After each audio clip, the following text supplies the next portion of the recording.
everybody, it's Arlem.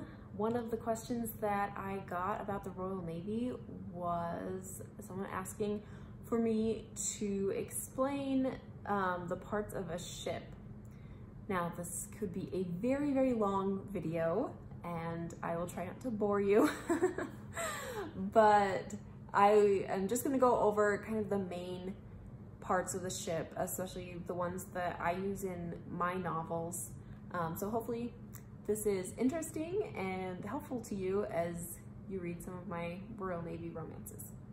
So I am going off of a frigate here. Frigates were the smallest ships, like official ships of the Royal Navy. You would have vessels that were smaller, but they weren't technically ships. Ships needed 3 masts to earn the title. And frigates are my favorite ships. I think somebody else asked that.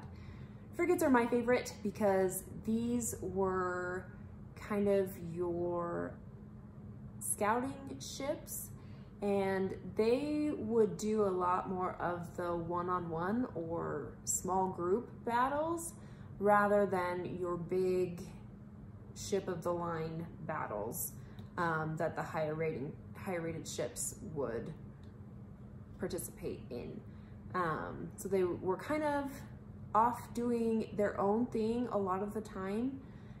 These were fast ships and often didn't have to stay with one big squadron.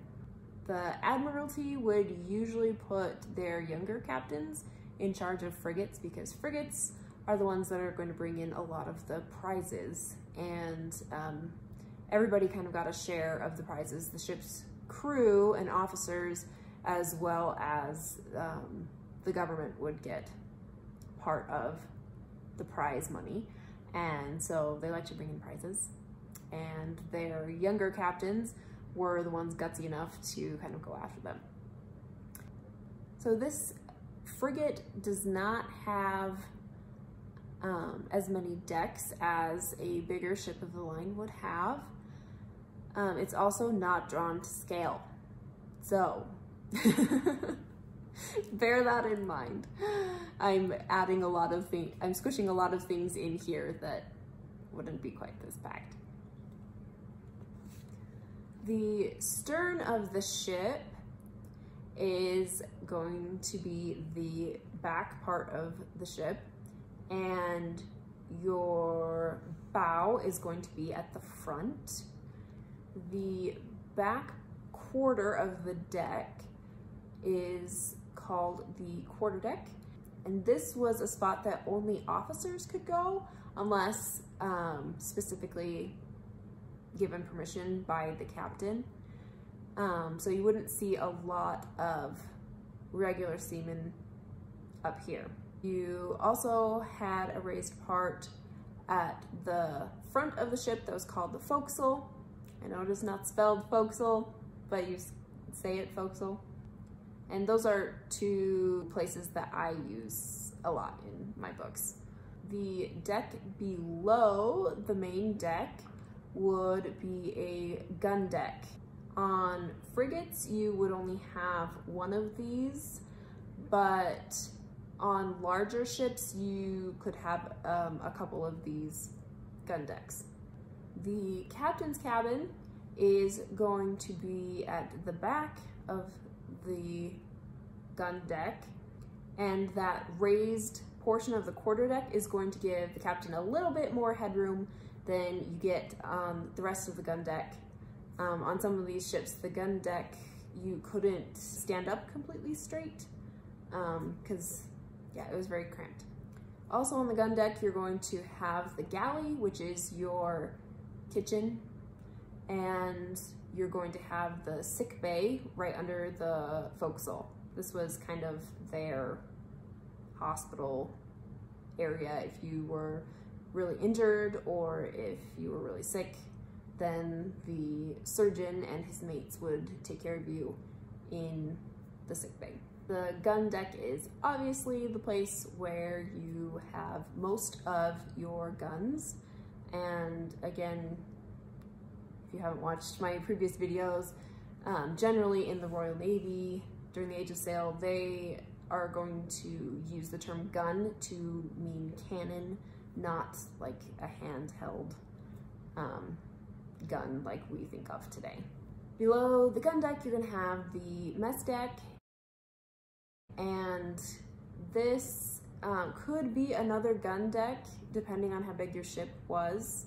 And toward the stern side of the mess deck, you're going to have your wardroom, which is basically the officers' quarters. That's where their cabins are going to be, and then they also have a main like living, eating area kind of in the middle of all of their cabins. On larger ships, you would also have a gun room on a different deck, which is kind of where they would do all of their work stuff, and you would have other officers' quarters in the gun room, just depending on the layout of your ship. On the mess deck, this is where most of your crew is going to be sleeping and eating.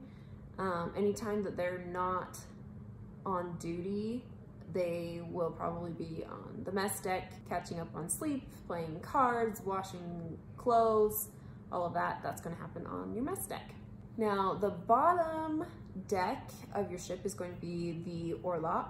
I drew this very disproportional, so forgive me for that. This deck is where you're going to have most of your storage. So during battle, when you have to clear everything off so that you have room to fight, they're going to take all of the captain's stuff, all of the officer's stuff, completely dismantle their cabins and bring all of that stuff down here.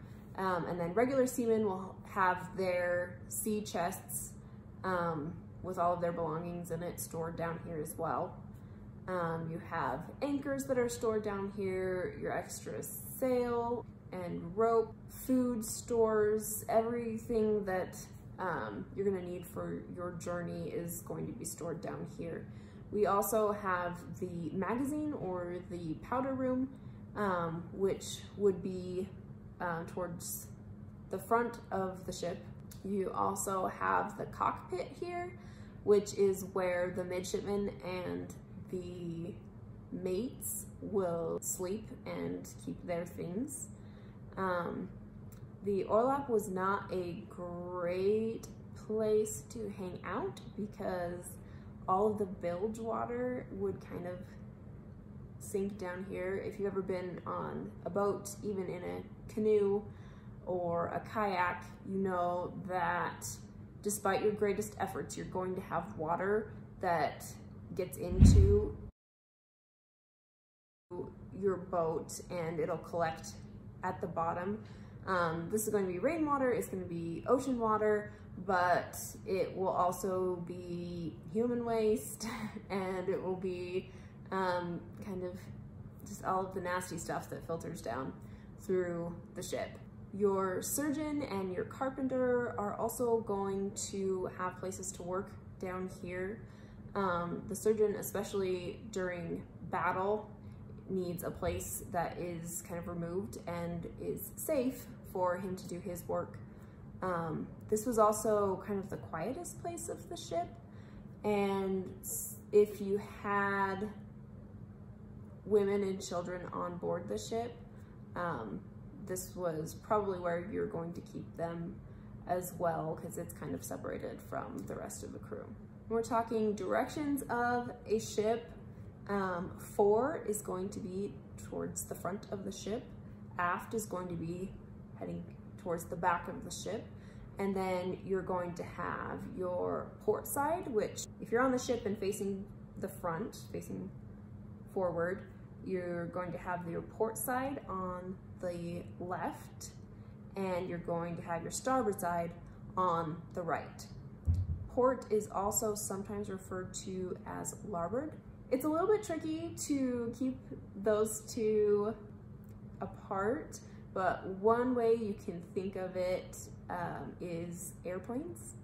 Airplanes copied what they did on ships, and airplanes will always have their main door on the left-hand side of the plane if you're facing forward. If you turn around, those don't switch with you, almost like north, south, east, west. I'm going to quickly go over parts of a mast. Like I said, ships will have 3 masts. If they have less than 3 masts, then they'll have different names, sloop or brig, or there are several smaller vessels. So the vertical post, that would be the mast, and the horizontal spars, those are going to be the yards. At each yard, you would have a platform. These were not called crow's nests. Crow's nests were invented during the extended Regency period, and so it took a little while before they really caught on and became a super popular thing in shipbuilding, because they would use these ships for years and years. So that didn't become a standard design feature until after the Regency. And then the very ends of the yards would be called the yard arm.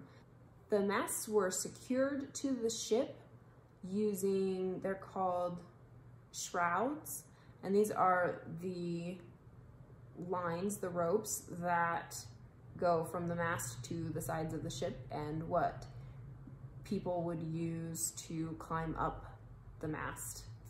So there's a little bit about ships. Hopefully that helps you as you read Royal Navy fiction. And I will be back next week with a little bit more on the Royal Navy. That's your historical detail.